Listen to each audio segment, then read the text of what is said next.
Halo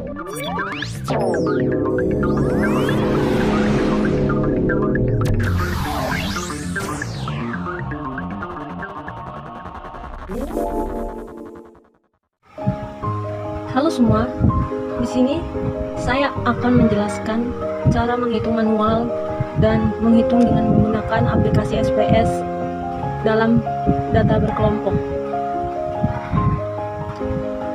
Di sini saya akan memperkenalkan diri.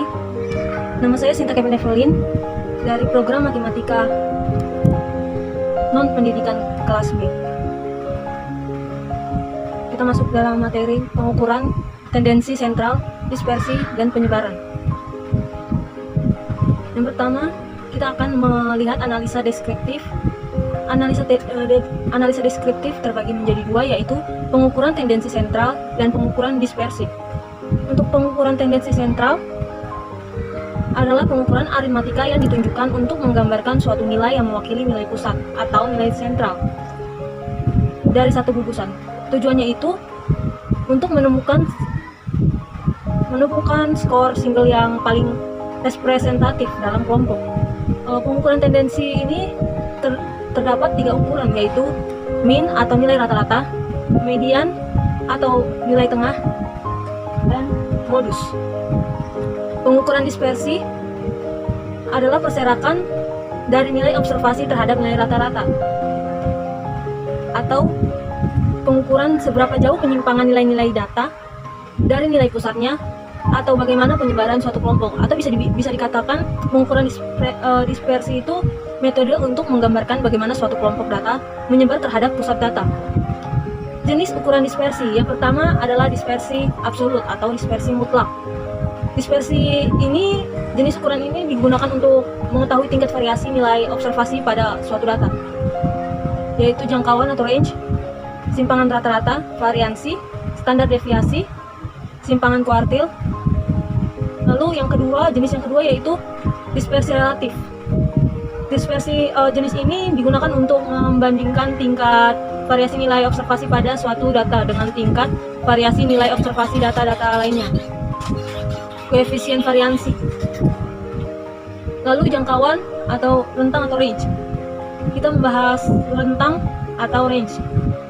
Range adalah sebuah distribusi frekuensi yang merupakan beda antara pengukuran nilai terbesar dan nilai terkecil. Contohnya ada ditampilkan di layar. Penentuan range ini bisa dibilang pengukuran dispersi yang paling sederhana. Lalu kelemahan range ini hanya ditentukan oleh 2 nilai observasi. Jika pada data terdapat nilai ekstrim, range akan memberikan gambaran yang variasinya kurang benar. Contohnya bisa dilihat di layar.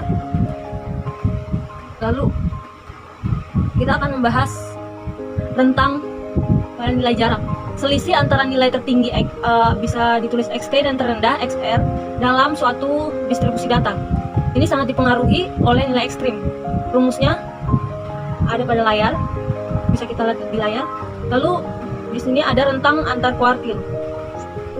Median didefinisikan sebagai nilai yang membagi seluruh rentang nilai menjadi 2 bagian yang sama. Kuartil didefinisikan sebagai nilai yang membagi seluruh rentang nilai menjadi 4 bagian yang sama. Ketiga nilai tersebut dinamakan nilai kuartil dan dilambangkan dengan X1 yaitu kuartil pertama, X2 kuartil kedua, dan X3 adalah kuartil ketiga. Kita lihat gambarnya. Rentang antar kuartil didapat dari selisih antara nilai teratas yaitu X3 dan nilai terbawah, nilai kuartil terbawah X1. Berikut adalah rumusnya.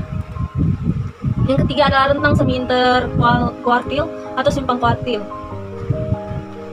yaitu nilai setengah dari selisih antara kuartil teratas dan terbawah. Berikut adalah rumusnya, rumus simpang kuartil. Langsung saja saya akan mempraktekkan cara mencari nilai-nilai tersebut di aplikasi SPSS. Kita buka aplikasinya, lalu kita klik analis, lalu kita klik deskriptif statistik, dan kita klik deskriptif. Lalu kita klik nilainya, kita ambil nilai dan gender, kita klik statistiknya, kita pilih yang perlu kita pilih, yang akan kita perlukan. Nah, kita pilih dulu, Kita add-kan dulu bagian persentilnya, klik description semua. Sentralnya juga kita klik, lalu kita continue. Oke. Lalu akan muncul di menu output tersebut. Lalu setelah itu muncul tabel-tabelnya dan selesai tahap pencariannya. Terima kasih sudah mendengar penjelasan dari saya. Semoga penjelasan yang saya berikan dapat bermanfaat untuk kita semua. Terima kasih.